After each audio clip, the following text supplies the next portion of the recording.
Welcome to the Scottsdale Vibes podcast. I'm Alicia Haygood. With summer officially here and the heat only rising up and up and up, it is time to prepare our houses, prepare our homes, and get ready for ourselves. I mean, air conditioning is just not enough these days. But here to help us prepare for our homes and house is none other than Jeremy Mueller of State Farm Insurance. So Jeremy, you're the expert. What can we do to make sure that our house and home, especially with vacations are coming up too, so we're all traveling, we're not here. What can we do to make sure that we stay safe, cool, and ready for the summer months? Yeah, I mean, I think the biggest thing right now that you can do is we are going to be having a very heavy monsoon season. Like everyone's preparing for monsoons and fire. So yeah, the fires have already started too. Fires have started, and I think the fire defense space, especially in North Scottsdale, around your home, especially the houses that are on the washes, that's super important. Stuff that we didn't think of before. I know I just did it at my house. It's not fun. It's not one of those fun things. I can't wait to pay my landscaper for this. But stuff like that you can be a little bit proactive on. Also thinning trees. I mean, we got a lot of rain this season, so our mesquite trees are very full. Just thinning that type of stuff out and then making sure that you don't have any overhangs like scraping roofs, stuff like that. But that's going to be... all you can do is play defense, and this is the time, not in August when these guys are booked up and your tree's on your house. Yeah, even preparing now to get in as soon as possible, because some of these companies are already booked out till July, August timeframe. Totally, and they're not all created equal. Just because the guy's great at mowing your lawn does not mean they know how to trim a tree or they license for it. So it's another issue, right? They fall off the tree, now we got a liability issue. So fun insurance stuff.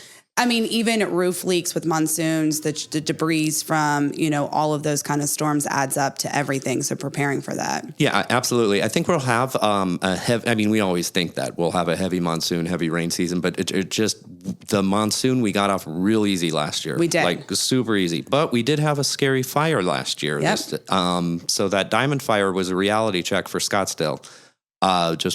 Thank God the wind was blowing correctly, but if it was not blowing correctly, what can we do to help remediate some of that? And then a lot of that is just playing defense and then cleaning the brush around your house. Yeah, absolutely. Cars, they get hot like in a minute, and preparing for that, keep your dogs, keep your pets out and stuff like that. I've also read that we should really check our car batteries about every couple years, especially in the heat, because they can wear out faster than other places. Well, that's news to me. That's something that hopefully when you get your car serviced, but that does make sense, right? Especially if you're not parked in a garage, if you're not parked in a covered parking at work or what. But the cars get hot. I mean, you burn yourself on your seatbelt when you come in. So I feel bad for the. Obviously, we've all been through it, but parents with young children, watch that. And then, of course, your pets. Yeah. Keep them inside. Keep them inside. We actually have to cover my daughter's car seat with a towel because she's like, can't sit in it. It gets so hot. When my daughter was younger, we had the ice pack. Like you just throw like an ice pack on there. That's clever. Yeah. I'll have to remember those. So that's the problem. You MacGyver it as much as possible. Well, listen, with the summer comes fun travel times. Tell me something fun that you're going to do besides preparing all of us and hopefully not taking any claims all summer from us because we did the right thing. I'm a beach guy, so along with half of the town, I'll be over in San Diego for a little bit. We'll just say hey to you from over there. Yeah, exactly. Well, listen, don't forget to call Jeremy Mueller, State Farm Insurance. He has 3 locations here in Scottsdale. He is everywhere. He really does. He's my agent. He services our family so easily. Anytime we have a claim, he responds within literally minutes. I don't think I hit send before he's already calling me. So go get connected with them. Keep your house protected. And if you have any questions about what to do and how to do it, that is what his team is for. They're very knowledgeable and they truly care. And I think that's what makes them stand out above the rest. So Jeremy, thank you as always. Thank you so much. Thank you to the community. Have a great, safe summer. Yes, absolutely. All right, stay tuned. We'll be right back. When it comes to protecting you, your family, and all your assets, you need to have someone that you can trust. And that's Jeremy Mueller of State Farm Insurance. Jeremy Mueller has lived in Scottsdale his whole life. How can anyone else know your needs more than someone who's been here and seen it all? Jeremy and his team are always ranked in the top % at State Farm. He cares, he's knowledgeable, and most importantly, he's always available. Don't believe me?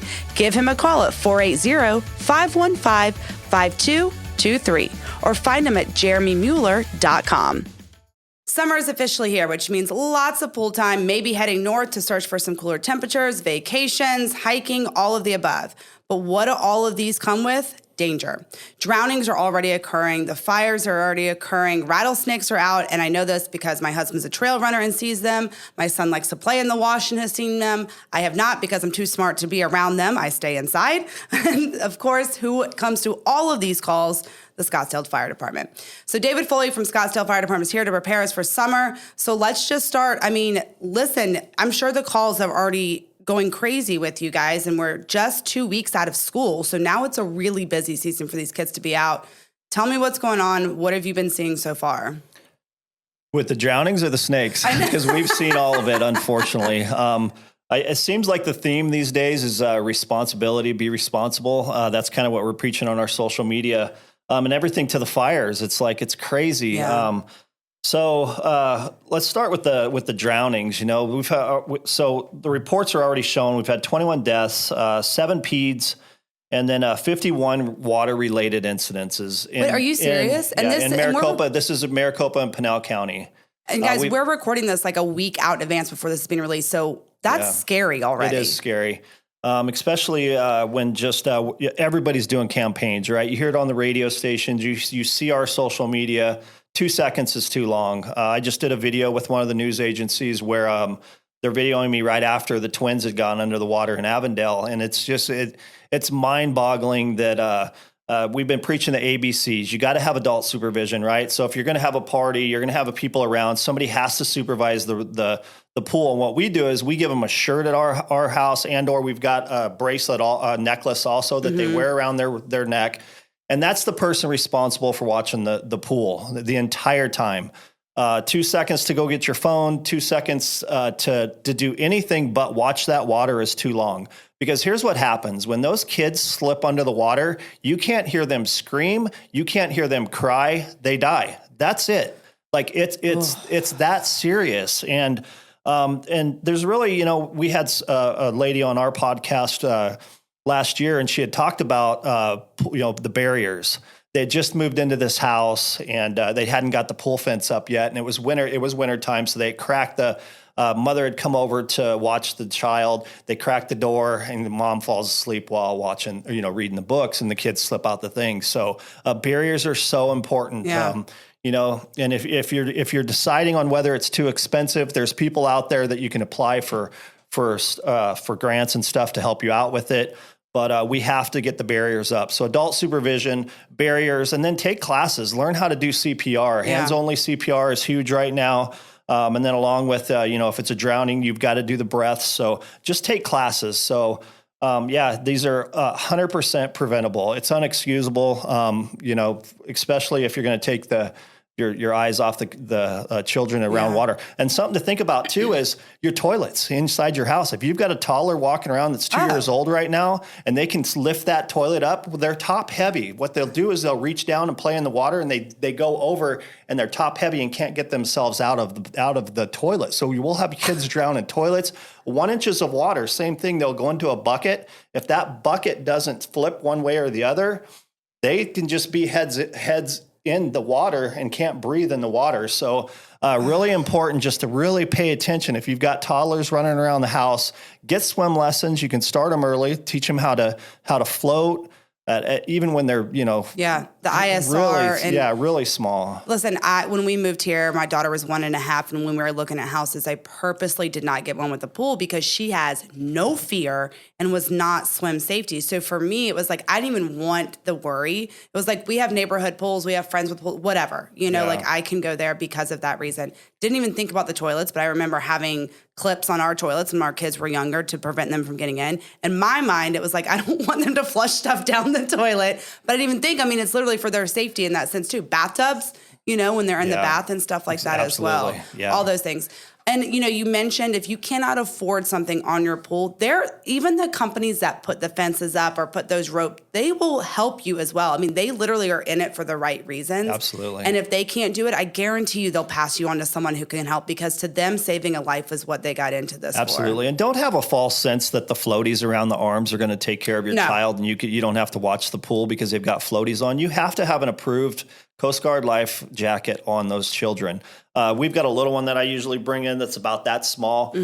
Yeah, it may be embarrassing for that child because all the other kids that he's at the party with doesn't have that on, but they may know how to swim. It's okay for him to have that on. I'd rather have him have that on than slip under the water and have an accident happen. So, and I also learned when I did put my kids in swimming lessons. And by the way, my son could swim.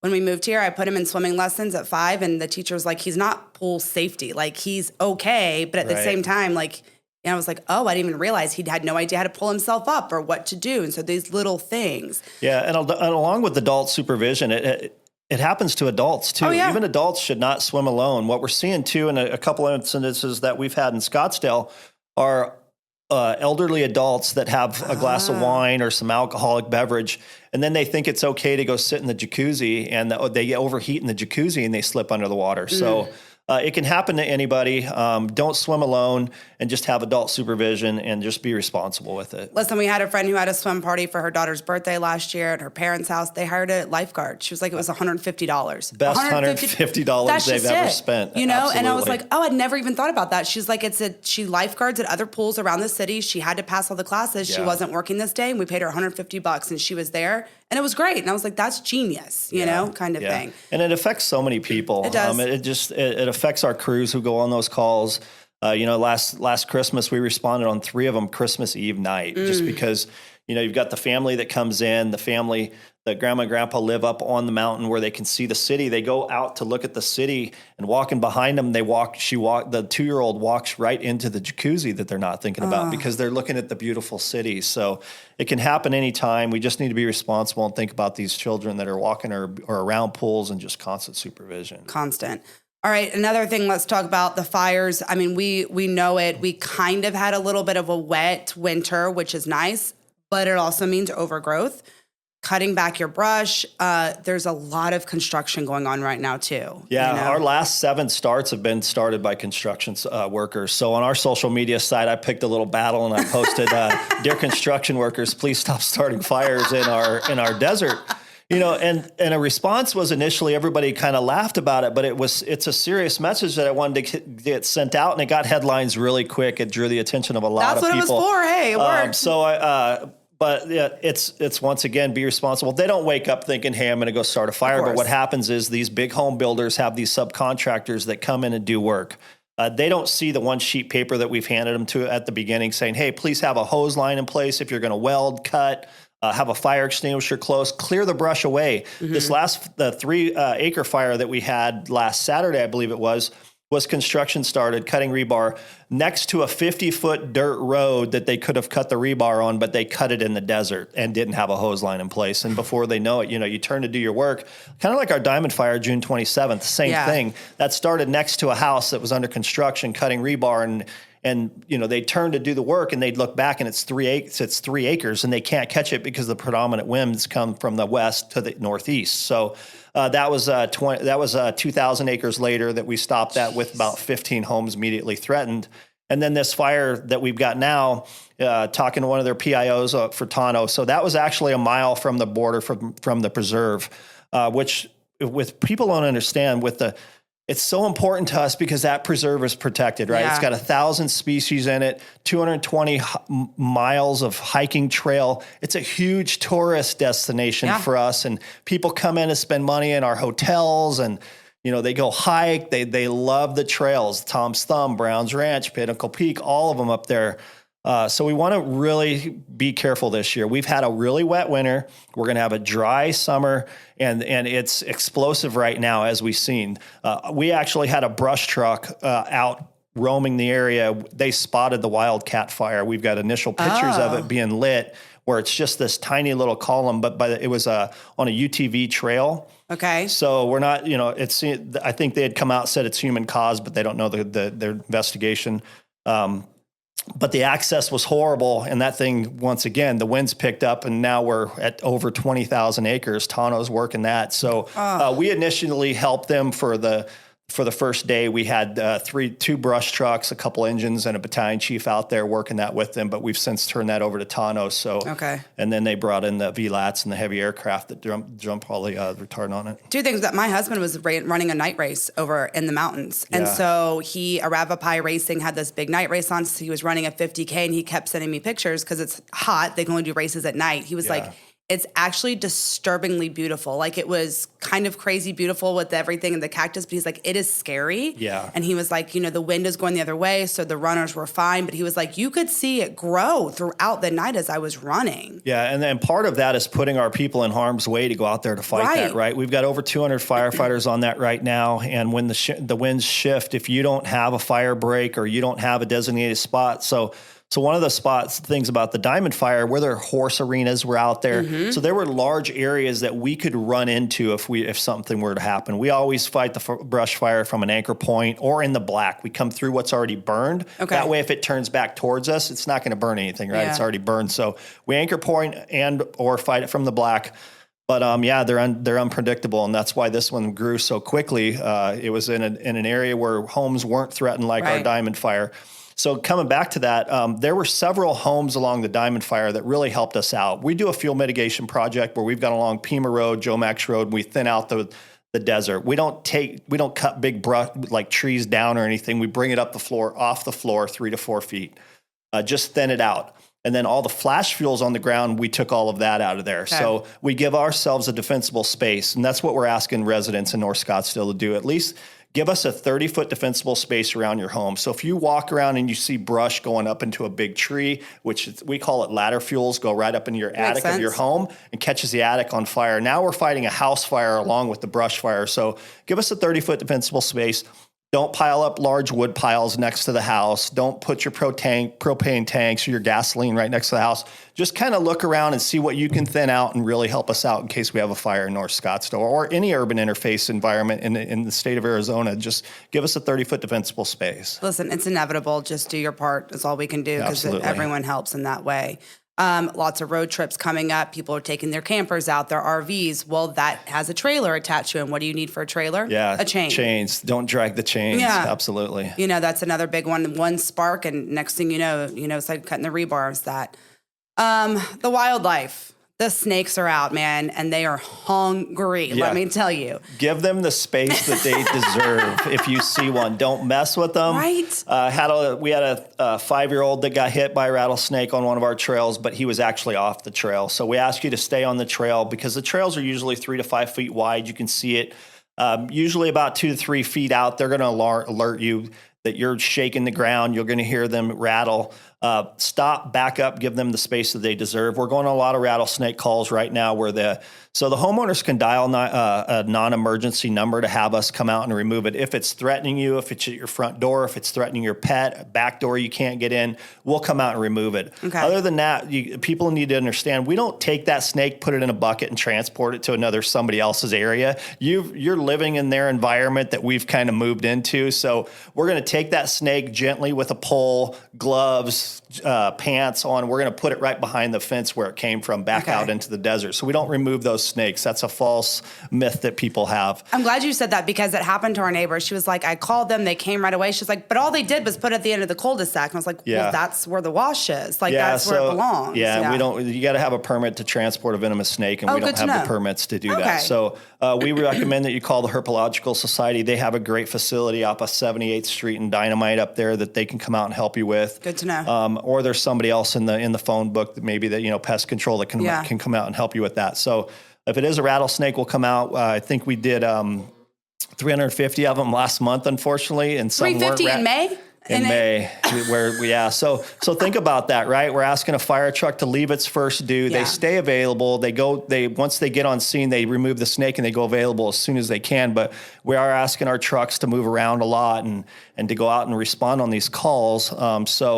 Just be responsible with that also and realize we're living in their territory and give them the respect that they deserve. Let me ask you about that because I always tell people, and I was like, yes, I know that they'll come out, but wouldn't you rather call someone like the Herpetological Society? And I know there's a couple other rattlesnake, companies around here. Yeah. Rather than you, because, if they're with you and they get another call, it's like, no offense, but your snake is not taking precedence over something else kind of thing. Yeah.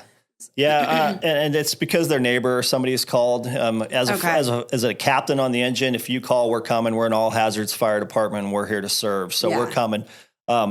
Personally, when I get there and I see a grown man holding a long stick who could have just kind of but here we're like, hey, leave it alone. So it's just one of these things where it's an all hazards fire department. We're coming if you call. We're here to serve you. You're a good people. And then let's circle back too and talk about the heat. With that whole hiking thing. If you're going to come out and enjoy our trails, hydrate the night before.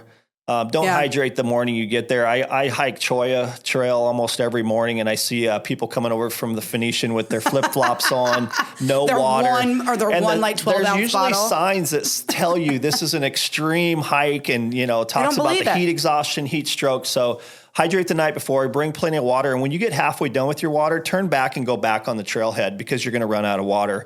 And especially when it's 100 degrees, you can't afford to do that because heat exhaustion sets in. You start sweating and you stop sweating. And then you get a headache and you start feeling pale and dizzy. And then it can progress into heat stroke where you're actually feeling like you're nauseous, going to throw up, and then you're going to pass out. That's a life-threatening emergency. So if you get to that point, call 911 and get us coming sooner than later before it gets worse. But there's a lot of things we can prevent before we even get out there. Wear comfortable shoes, apply the sunscreen, wear a hat, keep the heat, and start early and know your limitations. Don't hike with somebody that hikes that every day like me and think that you're going to, follow me all the way up to the top because you're not. Know your limitations. If you're with a large group and you can only go 50 feet on the trail, go 50 feet and wait for your friends to get back and enjoy the view. But other than that, make sure you bring plenty of water, and hydration is important. Same with the cars. Don't leave your pets in there. Yes. Don't run in really quick. Anything like that. Having your windows down does not keep your car cool. Yeah, right now the inside of the car can get to 180 degrees, which displaces the oxygen in your car. And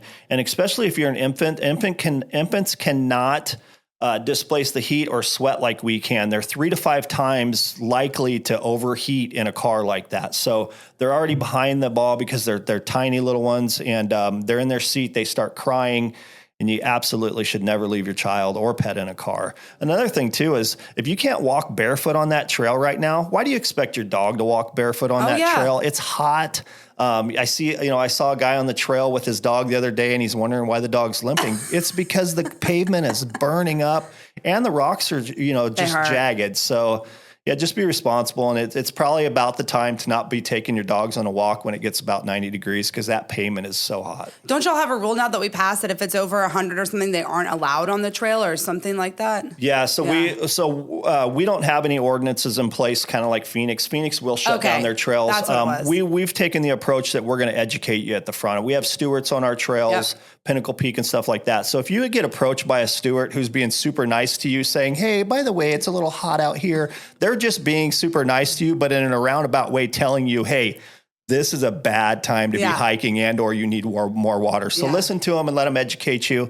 And then read our signs. We've got signs at all the front that says this is a dog trail, not a dog trail, heat exhaustion, heat stroke. It talks about all of that at the beginning of the trail. So if you get there and something in your gut goes, man, this isn't going to be right, turn back and just, enjoy it another day and start early. Start your hike early and end it early.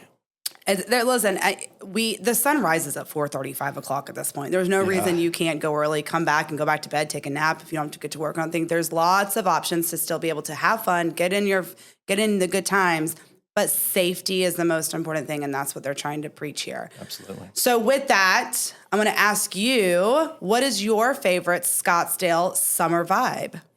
Man, driving here, I was just thinking about how beautiful and how honored I am to just even work in this city for 32 years. And, I see people leave and, are hiking. I can't just pick one. I mean, the vibe of Scottsdale is crazy. Yeah. Our event season that we're it's wrapped up, but we're coming into is you showed me your event board. And it's why nuts. would people leave us to go work for like Avondale, for instance? I love Avondale, love your car race that you have once a year, but our guys have the opportunity to work so many events, at the Civic Center, at Westworld, Barrett-Jackson, our signature events, the WMPO, just the nightlife, the entertainment. Our resorts are phenomenal. Our food's amazing.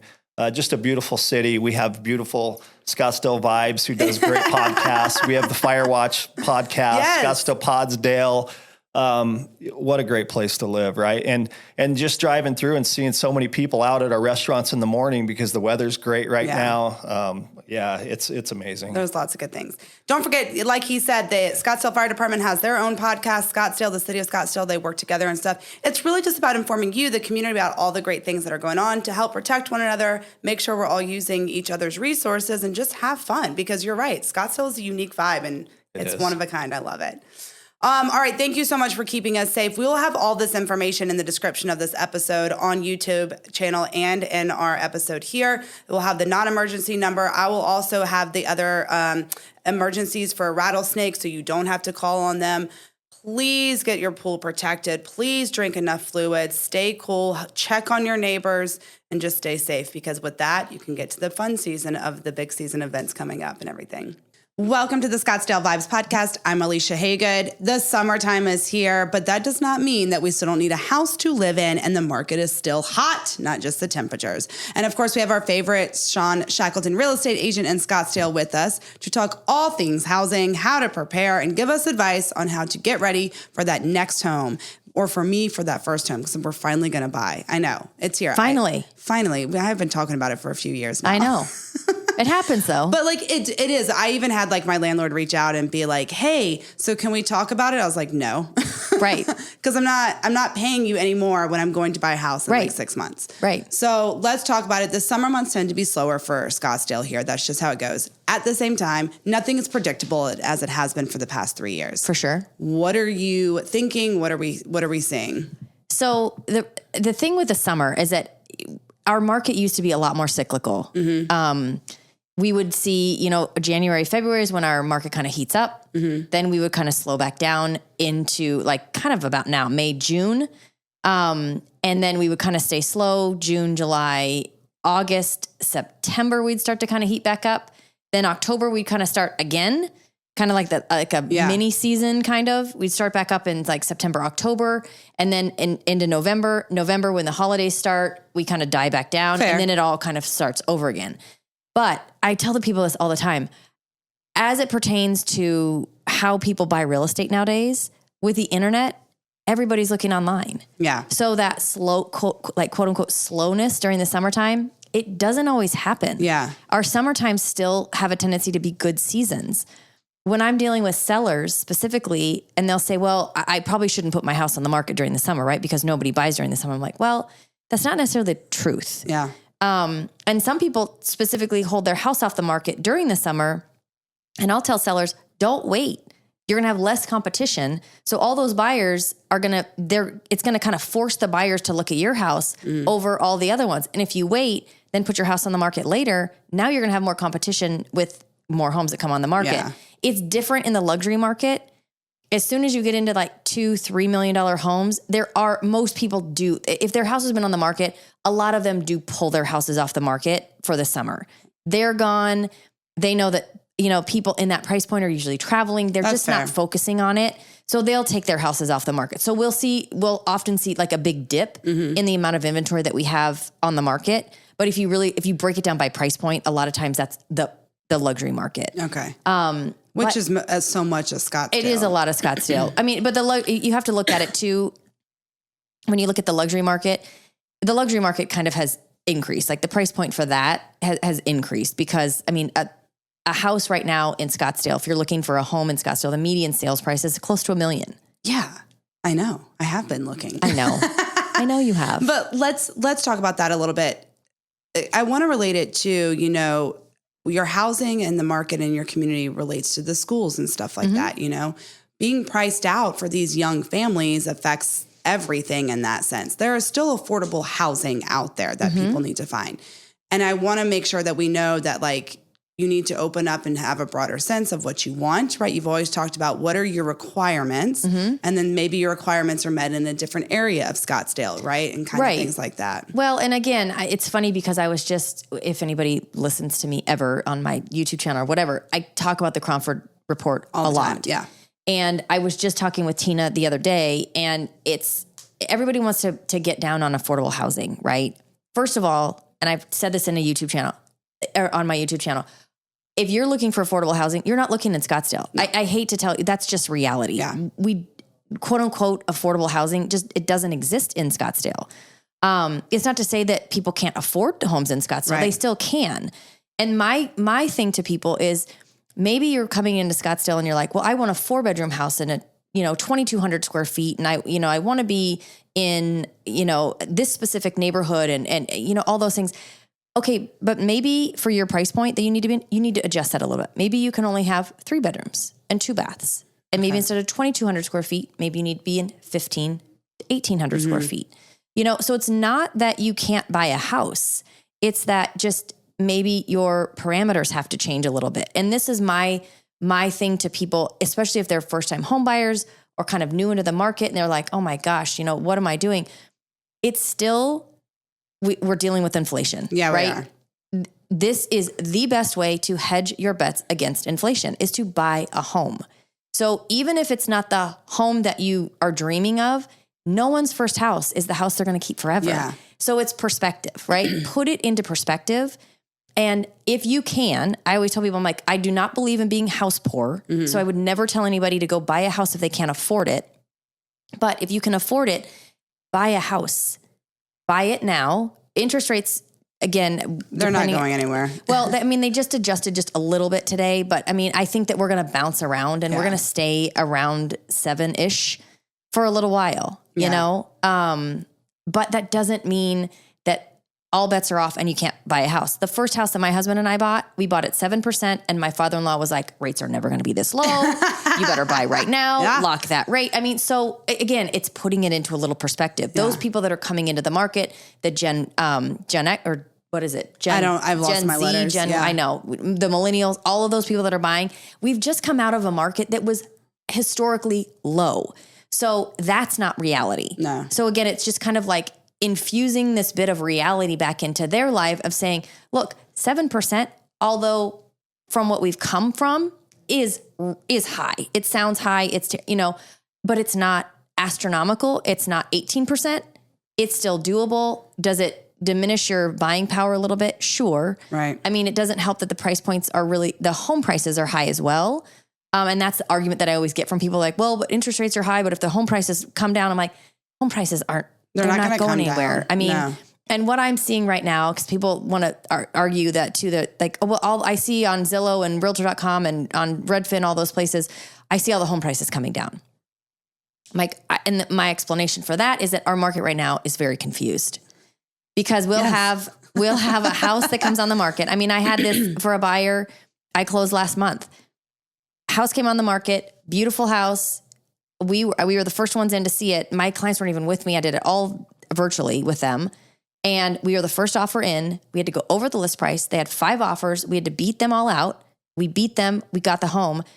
But that's today. So there's still that happening. That if a good house that's all been remodeled, that has all the finishes that everybody wants, it's in the good location and all the things that everyone's looking for, the house is still going to sell really, really fast. It's going to sell possibly multiple offers, and it's still going to sell for over list price. Is it going to be $200,000 over list price? No. We're not there like we used to be. But it's still going to happen. Versus, there's another house that my client was looking at. House was beautiful. One of the worst lots I've seen. Ugh. Like really, really bad lot. And it was just sitting there. That's why. It was just sitting there. Exactly. And the seller, even the seller's agent's like, well, we just didn't know how bad that house was going to affect us. I'm like, I don't know how you didn't understand that, because that is an objection you cannot overcome. Yeah. The only way you can overcome that is with price. Yeah. That's it. So anybody buying that house is going to feel really good about getting all the updates and everything that they've done in the house, but they've got to get it at the right price to overcome the fact that there's a house right behind them. There is a house for you out there. And, always. That's the thing. It's patience kind of thing is what you have to work on. Time, I think timing is everything. And it is, you make a list of your wants and needs, right? And it's realizing what of those top 5 wants are really your top 5 wants, and how does that shift to your, or your needs shift to your wants and kind of really, thing. you can make that list of wants and needs, but until you go out and actually start looking, those shift. Yeah, exactly. Because I've seen that too. People are like, these are my must-haves. I've got to have, a pool. I've got to have a 3-car garage. I've got to have this. I've got to have this. And then we go out and we start looking at that and they're like, okay, maybe a 2-car garage would be okay because then I'm going to get more square footage and I'm going to get a pool. And, so they shift. So it's like, just remain flexible. Fair. Somewhat. I mean, there's some things that if it is a deal breaker for you, it's a deal breaker for you. Don't buy the house. The one thing you should never be flexible on, though, is the real estate agent you're using. And that's why we love you, Sean, and all your knowledge and skills. I love you because, like, whenever we come on, most people, the feedback from your episodes are like, who's that economist you have on? I was like, that's a real estate agent. Yeah, right. I don't know. I feel you nerd out on the stats. I do kind of nerd out on it. I love it. It's important because I can show people the data, right? But then the data only goes so far as well, because if I'm not in the market every single day, I can't tell you how fast the market's moving. I can't tell you. And so having somebody that is in the market every day and really is active in the market is really critical. I've talked with other people about this as well. I find right now, especially because our market has shifted a little bit, that agents that are only dealing with sellers, they're a little out of touch with what buyers are wanting and what the feedback is on some houses right now. So dealing with that is, I feel like I've had to educate some of the listing agents, like, well, this is what buyers are really saying right now. This is what buyers are wanting. This is why they're not moving on some houses. So it's interesting. So making sure that you don't have your finger on the pulse of just one portion of the market. Yeah. You have to because it's two-sided. You've got supply and demand and all those things work together. Well, go and find her, theshackletongroup.com. Always, you have her information on our website and in the newsletters that we send up for each week. She has an amazing YouTube channel as well, so go check her out. And you can check out this episode on our YouTube channel at Scottsdale Vibes. Sean, before we leave, what is something fun you're going to do besides work all summer?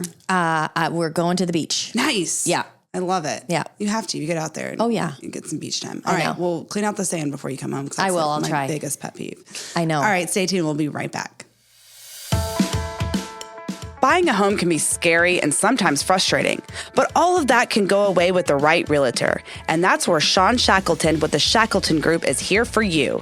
Sean has over 25 years experience in real estate. She's here to get you what you want and won't settle for less. She's experienced, knowledgeable, and understands this market, which these days is always changing. Take the stress out of your next home purchase by calling Sean at 480-734-7277. You can also find her at theshackletongroup.com.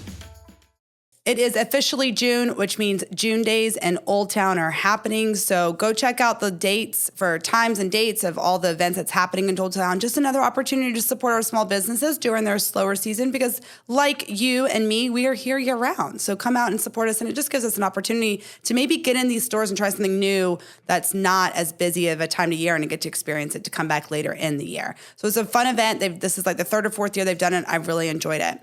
There's also the free concert series at McCormick Stillman Railroad every Sunday night through the end of June. This Sunday is Candle in the Wind, which is an Elton John tribute band, and food trucks are also there. So a great time to go have a free concert. The kids can run around and play while you get to enjoy some nice music and dinner.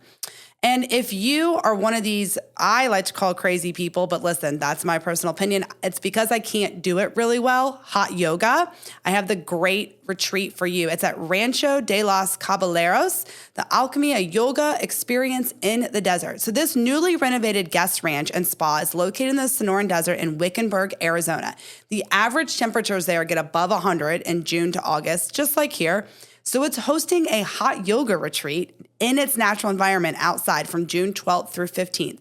It's taking on the concept of hot yoga to the next level as it remains open over the summer season for the very first time. It's a great idea. There is lots of things going on. So the whole retreat for the price includes your food, all the activities, and it's a time to be with like-minded individuals to get really you sweat out all the toxins and you can have a clear mind and enjoy that self. But as, Scottsdale Fire just told us, be careful of the rattlesnakes because they might be there too. I don't know. That's just me.